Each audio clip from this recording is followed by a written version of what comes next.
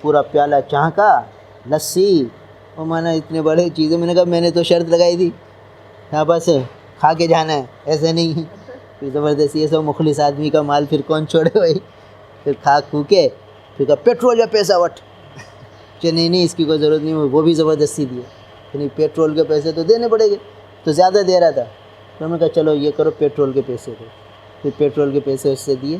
تو ایسے بھی ماں مربت لوگ ہوتے ہیں, اور وہ بھی ہوتے ہیں کہ محنت کرا کے کہتے رکھ لو اپنے پاس. اچھا. اور 25 سال الحمدللہ دارالافتاء میں ہو گئے. ذوی الارحام کے مسئلے 2 یا 3 آئے ہیں 25 سال میں. 8 سال میں ایک مسئلہ. یعنی اتنا کم ہے ذوی الارحام, کیونکہ کہیں نہ کہیں عصبہ ہو جاتے ہیں یا اکثر ذوی الفروزی ہوتے ہیں, تو رد کے اعتبار سے ان کو مل جاتے ہیں. ذوی الارحام 3 یا 4 مسئلے مشکل سے اتنے عرصے میں آئے ہیں دارالافتاء میں, ورنہ ذوی الارحام کے ہوتے ہی نہیں. اسی لیے عام طور پر ذوی الارحام کو پڑھایا نہیں جاتا ہے. پھر یہ رد کی صورتیں ہو گئی, رد کے آپ نے مسائل پڑھ لیے, ٹھیک ہے, رد کے اصول, ٹھیک ہے نا, ساری تفصیلات اس میں آ گئی ہیں. یہ ساری مثالیں ہیں رد کی, سب رد کے مسئلے ہیں, ٹھیک ہے. 8 چوک 32, 4 چوک 16, 3 چوک 12, ٹھیک ہے.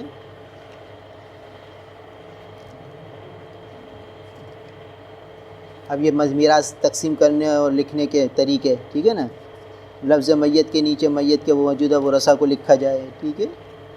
یہ جو ہم خط کھینچ رہے ہیں اصل میں یہ میت لکھنا ہے, ٹھیک ہے نا.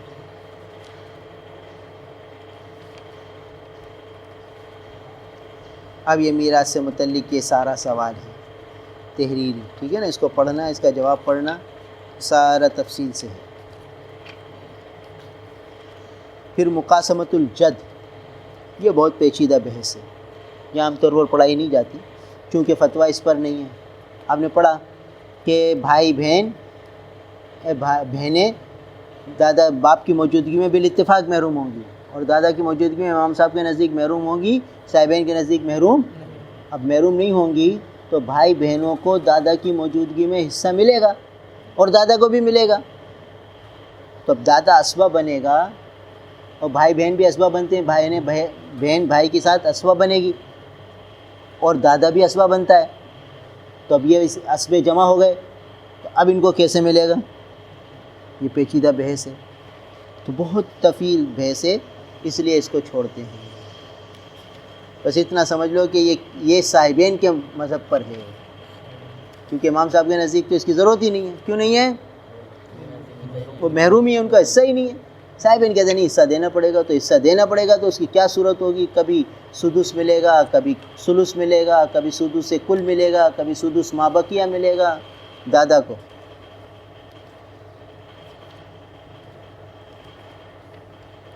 اس کے بعد جو ہے یہ جو ہے نا مناسخہ کا بنا ہے. مناسخہ کی کئی وارث یہ کے بعد دیگریں مر جائیں, ٹھیک ہے نا.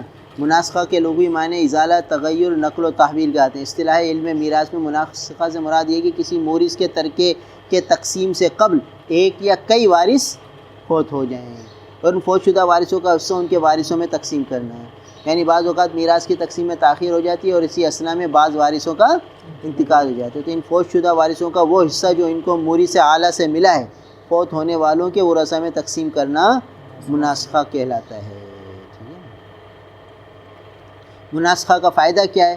مناسخہ کا فائدہ یہ کہ مرنے والے کے موجودہ زندہ ورثہ میں جو بعض ورثہ کے فوت ہونے کے بعد موجود ہیں ان میں ترکہ پورا تقسیم ہو جائے اور ہر فوت شدہ وارث کے ورثہ اپنے اپنے حصے کے حقدار بن جائیں اور ہر زندہ وارث کو اس کا حصہ مل جائے۔ مناسخہ کی مثال یہ کہ ایک شخص عبد الکریم فوت ہوا، اس نے اپنے ورثہ میں بیوی، بیٹی، پوتی اور بہن وارث چھوڑے۔ ابھی مرحوم عبد الکریم کا ترکہ تقسیم نہیں ہوتا کہ پہلے عبد الکریم کی بیٹی فوت ہوئی، پھر بیوی فوت ہوئی، اور بیٹی کے وارث اس کا شوہر، ماں اور بیٹا ہے، اور بیوی کے وارث اس کی پوتی اور ایک بھائی ہے۔ لہذا اب عبد الکریم کا ترکہ اس کے وارث بیوی اور بیٹی سے زائل ہو کر ان دونوں ورثہ کی طرف منتقل ہو گیا، اور یہ فوت شدہ وارثوں کا حصہ ان کے ورثہ کی طرف منتقل ہونا مناسخہ کہلاتا ہے۔ ٹھیک ہے، پھر یہ ساری تفصیل ہے مناسخہ کے تقسیم کرنے کی۔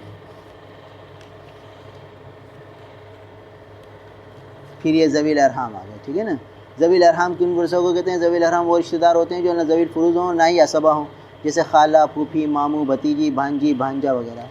ذوی الارحام کو میراث میں کب حصہ ملتا ہے؟ جب ورثہ میں ذوی الفروض نہ ہو اور عصبہ بھی نہ ہو تو ذوی الارحام کو حصہ ملے گا۔ کون سے ذوی الفروض کی موجودگی میں ذوی الارحام کو حصہ ملے گا؟ شوہر اور بیوی ایسے ذوی الفروض ہیں کہ ان کی موجودگی میں ذوی الارحام کو حصہ ملے گا۔ کیوں؟ شوہر اور بیوی رد نہیں ہے نا، ملا یرد ہے، ان پر رد نہیں ہوتا۔ جب رد نہیں ہوتا تو بچا رہے گا میراث، اور عصبہ بھی کوئی نہیں، ذوی الفروض بھی اب کوئی نہیں، تو ذوی الارحام کو دے دیں گے۔ پہلے درجے میں 4 درجے ہیں ذوی الارحام کے۔ میت کی اولاد جو ذوی الفروض اسباب میں داخل ہوں، جیسے بیٹی یا پوتی کی اولاد، پہلے درجے میں نواسہ نویسی ہے نا، پڑ نواسہ پڑ نواسی۔ دوسرے درجے میں نانا پر نانا، ٹھیک ہے نا، والد کا نانا، ٹھیک ہے، نانا کی ماں، نانی کی ماں، نانا کی نانی۔ میت کے تیسرے درجے میں میت کے بھائی بہن کی اولاد، جیسے بھتیجی، بھانجا، بھانجی۔ چوتھے درجے میں جیسے پھوپھی، خالہ، ماموں، اخیافی چچا، یہ سب۔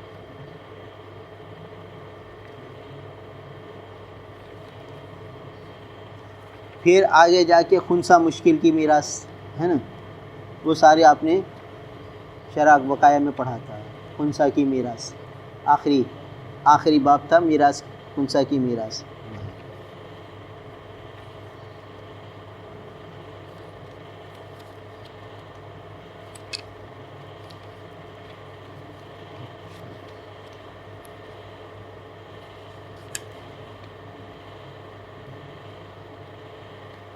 پھر حمل کی میراث کیا ہوتا ہے کہ حمل کا ایک آدمی مر گیا، اس کی بیوی حاملہ ہے، تو انتظار کیا جائے گا جب وضع حمل ہوگا، اس کے بعد میراث تقسیم کی جائے گی۔ ٹھیک ہے نا، اس سے بھی تفصیل بدل جاتی ہے۔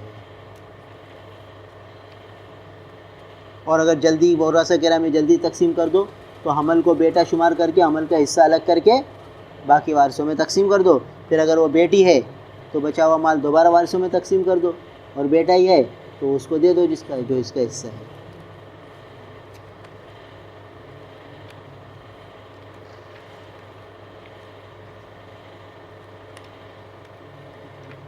مفقود، ایک شخص گم ہو گیا، اب اس کو کیا کریں گے؟ اس کی میراث کے بارے میں احکام کیا ہیں؟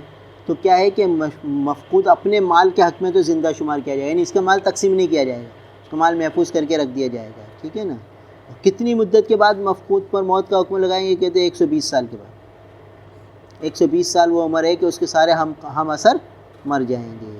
ٹھیک ہے نا، بعض نے 100 سال کہا، بعض نے 105 سال کہا، بعض نے 90 سال، بعض نے 80 سال، بعض نے 70 سال، 60 سال، 30 سال۔ ٹھیک ہے نا، مختلف اقوال ہیں۔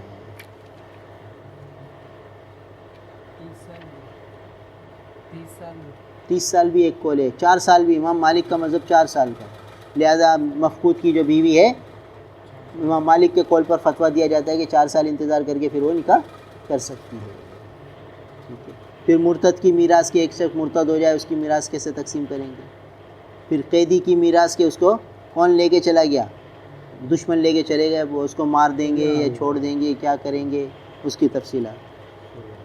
ایک ساتھ مر جانے والے، کہ بھئی ایکسیڈنٹ میں شوہر بھی مر گیا، بیوی مر گئی، تو اب کس سے تقسیم کریں گے؟ شوہر ہوتا ہے تو بیوی، شوہر مرتا ہے بیوی کو حصہ ملتا ہے، بیوی مرتی ہے شوہر کو، اب دونوں ایک ساتھ مریں، کون پہلے مرا کون بعد میں مرا کچھ پتہ نہیں، تو دونوں ہی کو، یعنی جب شوہر کی تقسیم کریں گے تو بیوی اس کی نہیں مانیں گے کہ وارث نہیں لکھیں گے، اور بیوی کی ترکے میں شوہر کو وارث نہیں کریں گے، اس طریقے سے